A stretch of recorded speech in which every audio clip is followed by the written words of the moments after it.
Hi everyone, I am Amudavalli, your Maths teacher. Welcome to Ammo Simple Maths.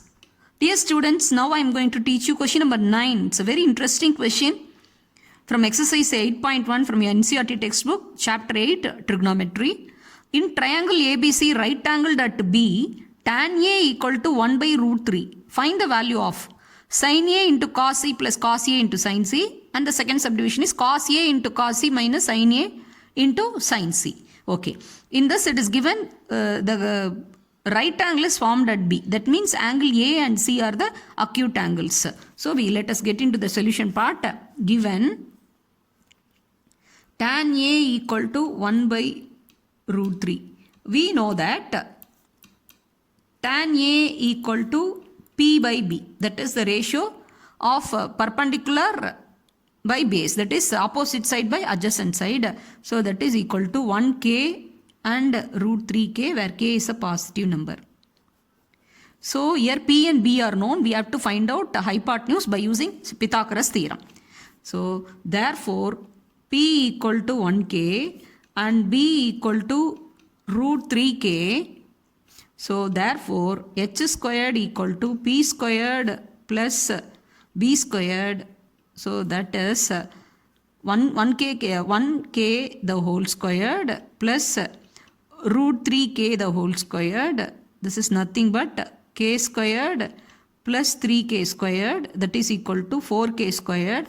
Therefore h is equal to square root of 4k squared. 4 is a perfect square when you take it outside. That is 2k. h is 2k. So P is known. P is 1k and h is 2k and B is root 3k. So now we have to evaluate all the values. So we can write what is sin A and cos A. Sin A we know that is P by H and cos A is B by H. Similarly for sin C and cos C also that same thing, P by H. So in order to differentiate, we can draw a triangle here. Yes, this is right angled at B.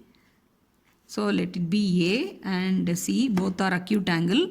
For angle A, this is the adjacent side and this is the opposite side. And for C, this is the opposite side and this is the adjacent side. Okay. So if you consider tan A, that is 1 by root 3, that is P by B, opposite side BC is 1k and adjacent side is root 3k. Okay, now we can proceed.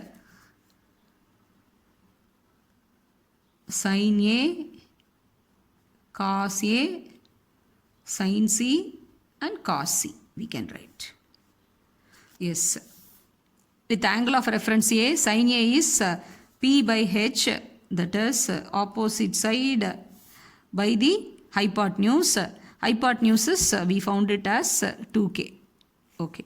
So that is 1k by 2k. So that is equal to 1 by 2. Cos A is B by H. For angle A, root 3k is the adjacent side. So that is root 3k by 2k, k cancel. So root 3 by 2. For sin C, P by H. Opposite side is root 3k. H is 2k. So that is equal to root 3 by 2. And cos C equal to B by H. For angle of reference C, the adjacent side is 1k. H is 2k, k cancel, that is 1 by 2.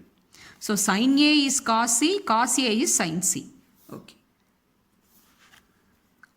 Now, first one, sin A cos C plus cos A sin C. Let us substitute the values from this. Sin A is half, cos C is half plus cos A is root 3 by 2 and sin C also the same thing, that is also root 3 by 2. So that implies half into half, 1 into 1, 1 in the numerator, 2 into 2 in the denominator, 1 by 4, plus root 3 into root 3, that is 3 in the numerator, 2 into 2, we are multiplying, so by 4. So 1 by 4 plus 3 by 4, so they are like fraction, common denominator, so that is 4 by 4, nothing but 1 is the answer. For the first subdivision, 1 is the answer. And for second part, cos A, cos C minus sin A and sin C. Cos A is root 3 by 2 and cos C is half, sin A is half, sin C is root 3 by 2. So that implies root 3 into 1, root 3, 2 into 2, 4 in the denominator. Similarly, root 3 into 1, root 3, 2 into 2 in the denominator, 4. So root 3 by 4, root 3 by 4. The same thing. So root 3 minus root 3 divided by 4 minus root 3 minus 4 is nothing but 0 is the answer. So for the first part, we obtained the answer as 1, and for the second subdivision, we obtained the answer as 0. So tan A, let me summarize. Tan value is given. From the tan value, P and B are known. So we are finding hypotenuse by using the Pythagoras theorem. This is by Pythagoras theorem you have to mention, because they are mentioning the reasons, mark is there. Then as usual, by recalling the T ratios formula, we are evaluating the values for sin A, cos A, sin C, cos C. In order to make it clear, let us draw a simple diagram. So which is opposite side and adjacent side for angle A, and similarly for angle C. And we are substituting the values in the given expression for first part and second part, and we got the answer. If you have any doubt, you can ask in the comment section. Thanks for watching.